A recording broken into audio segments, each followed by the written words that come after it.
So আপনি যখন রাষ্ট্রপতি জাস্ট লোয়ার হাউসের 300 আসন দিয়ে নিয়ে আসবেন তখন আপনি বলতে পারেন অটোমেটিক্যালি ট্রেজারি হয়ে যাবে।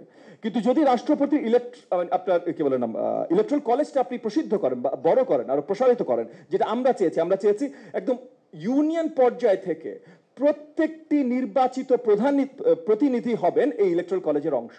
সো কয়েক হাজার ভোটে চলে যাবে। সো কয়েক হাজার ভোটে নির্বাচিত যে রাষ্ট্রপতি, তাকে আপনি যদি এই ক্ষমতায়নটা বাড়ান তাহলে অটোমেটিক্যালি এক্সিকিউটিভের ভেতরে একটু দুটো ব্রাঞ্চ আপনি তৈরি করছেন। আপনার অরিজিনাল যে প্রিন্সিপালটা প্রধানমন্ত্রীর হাতে ক্ষমতাটা একটু কমিয়ে নিয়ে আসা, সেটা করা সম্ভব হচ্ছে। সো ইয়েস, এরকম এনসিসি জাতীয় যে জিনিসগুলো আছে, আমি ছোট্ট করে আরেকটা বলি। প্রধানমন্ত্রীর মেয়াদ সীমা এটা অনেক বড় করে আলোচনা হয়েছে, সবাই একমত হয়েছে যে মেয়াদ সীমাটা কমাতে হবে কিছু। আমাদের দলের পক্ষ থেকে কিন্তু আমরা আসলে একমত হইনি। আমরা সবার সাথে একমত হতে রাজি, কনসেনসাস যেখানেই আসবে। যদি সবাই বলে যে শুধুমাত্র দুবার একজন প্রধানমন্ত্রী হবে, আমরা সেখানে কনসেনসাস আসতে রাজি। যদি সবাই একসাথে বলে যে পরপর দুবার হতে পারে, ওভারঅল 3 বার হতে পারে, আমরা সেটাতেও আসতে রাজি। তবে আমাদের যে কারণ যে আমরা এইভাবে দেখছি না, কারণ আমাদের এখানে যে সিস্টেমটা আছে, আমরা পুঁথিগতভাবে অনেক ধরনের কথা বলতে পারি, আমাদের রিয়েলিস্টিক সিস্টেমে আসতে হবে কিভাবে আমরা আসলে সরকার পরিচালনা করব। যেমন ওই যে 70 অনুচ্ছেদ যখন কথা হয়েছিল 72 সংসদে যখন এসেছিল, তখন হর্স ট্রেডিং যেন না হয়, এবং এর আগে বড়ভাবে হতো বলে এটা এসছে। 72 যে অবস্থান ছিল বা 54 যে অবস্থান ছিল, আজকে সেই অবস্থান নাই, ওইভাবে হর্স ট্রেডিং হবে না। তো সেই হিসেবে অবভিয়াসলি আমাদের চেঞ্জ আনা দরকার। একইভাবে আমরা যদি আসি প্রধানমন্ত্রী সংসদে যে বা এই ক্যাবিনেটে যে সে মেজরিটি কন্ট্রোল করতে পারবে, সেই তো প্রধানমন্ত্রী হবে। আজকে যে কোনো কেউ এই মেজরিটি কন্ট্রোল করতে পারবে না। আজকে আমাদের কালচারটা ওই জায়গায় আসেনি। এই জন্য আরেকটা জিনিস অত্যন্ত গুরুত্বপূর্ণ, যার জন্য বারবার যে গণভোটের কথা হচ্ছিল, যেটা আমি শক্তভাবে বিরোধিতা করি। এগেন, সবাই কোথায় একমত আসবে সেটা অন্য জায়গা, কিন্তু আমার জায়গা থেকে বা আমার দলের জায়গা থেকে শক্তভাবে বিরোধিতা করি। কারণ constitution has to be changeable. Constitution একটা ম্যালিয়েবল ডকুমেন্ট হইতে হবে। যারা প্রথম কনস্টিটিউশন লিখেছে তারা পর্যন্ত বলেছে প্রত্যেক জেনারেশনে 19-20 ইয়ার্স এই কনস্টিটিউশন পুরোপুরি বদল আনতে হবে।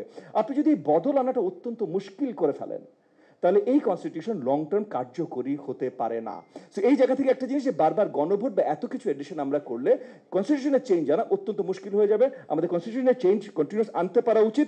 বাকি আপনাদের পুরো প্রস্তাবনার সাথে আমি খুবই পছন্দনীয় মনে করেছি, এবং অনেক কিছুর সাথে আমি পুরো একমত পোষণ করছি। আপনাদেরকে অসংখ্য ধন্যবাদ। জাস্ট একটা ছোট প্রশ্ন। আমরা এই দুটো জিনিস, এই যেটা বললাম যে 100 সদস্য বিশিষ্ট আনুপাতিক হারে উচ্চ কক্ষ, এবং উচ্চ কক্ষর যে ক্ষমতাগুলো আমরা চিন্তা করি সবচেয়ে পরিষ্কারভাবে দরকার, সেই ক্ষমতাগুলো হয়তো উনি পরিষ্কার করার সময় পেয়ে থাকলে ওই মিটিং এ পরিষ্কার করেছেন, যদি সময় না পেয়ে থাকেন করেননি। তবে আমাদের দলগত পজিশন অলসো, যেটা আমি বলতে যাচ্ছিলাম, এই যে মঞ্জু ভাই যে কথাটা বলেছেন সেটার সাথে মিলিয়ে, যে আমাদের এখন ঐক্যতে আসাটা অত্যন্ত গুরুত্বপূর্ণ। সো ঐক্যতে আসার জন্য যদি আমাদের অরিজিনাল পজিশন থেকে কম্প্রোমাইজ করতে হয়, অ্যাজ লং অ্যাজ আমাদের আইডিওলজিক্যাল পজিশনটা কম্প্রোমাইজ না হয়, তাহলে সে ঐক্যতে আসার জন্য যতখানি বদল আনা প্রয়োজন ততখানি বদল আনতে আমরা রাজি আছি। এবং এই ঐক্যতে আসার জন্য সকলের আসলে আলোচনার প্রয়োজন আছে, কোনো 3টা দলের আলোচনার প্রয়োজন নাই। কারণ যদি আপনি বলেন 3টা দল, তাহলে 3টা দল আপনি কি হিসাবে চিন্তা করে বলবেন? কারণ যদি আপনি বলেন ভোটের আনুপাতিক বা জনপ্রিয়তার আনুপাতিক, তাহলে তো শুধু একটা দল বলতে হবে, দ্বিতীয় দল তার খুঁজে পাবেন না। আর যদি বলেন যে কারা বাংলাদেশের রাজনীতিতে কাজ করেছে, হয়তো অত্যাচারী সরকারের বিরুদ্ধে কাজ করেছে বা আন্দোলন করেছে, তাহলে অনেকগুলো দল চলে আসে যাদের সাথে এই মুহূর্তে ঐক্যমত কমিশন বসছে। সো আমরা বিশ্বাস করি ঐক্যমত কমিশন এদের সবার সাথেই বসতে হবে, আলাদা করে 3টা দল হয় না। সো আলাদা করে 3টা দল যদি হয় না, আর ওটা যদি না হয়, ওটা বাদ দিয়ে আমরা কথা বলি। এখন আমি ভেরি স্পেসিফিক্যালি আজকের আলোচনাটাতে আসতে চাই, কারণ সময়ও কম, মানে আপনার সবার আলোচনায়। সো আপনারা যেই প্রস্তাবনাগুলো দিয়েছেন, এই প্রস্তাবনাগুলোর সাথে মোটামুটি বড় দাগে পুরোপুরি ভাবেই আমরা একমত। সো এই যে কনস্টিটিউশনাল অ্যামেন্ডমেন্ট এবং ডিক্লারেশন অফ ওয়ার, এই দুটোর জন্য আপার হাউসে পুরো সম্মতি লাগবে, আমরা একমত। আপার হাউসে 100 জন ক্যান্ডিডেট, এটা আমরা একমত। যদি আপনারা থ্রেশহোল্ড দেননি, থ্রেশহোল্ড নিয়ে আমরা কথা বলেছি। একই সাথে কিছু জিনিস আমরা একটু দ্বিমত পোষণ করছি। একটা জিনিসে যেমন দ্বিমত পোষণ করছি, জুলাই সনদ সম্বন্ধে যেটা লেখা আছে, এগেন আমাদের দ্বিমতটা হলো আমাদের জায়গা থেকে, দ্যাট ডাজন্ট মিন যে আমরা এখানে একটা কম্প্রোমাইজ সলিউশনে আসতে পারি না।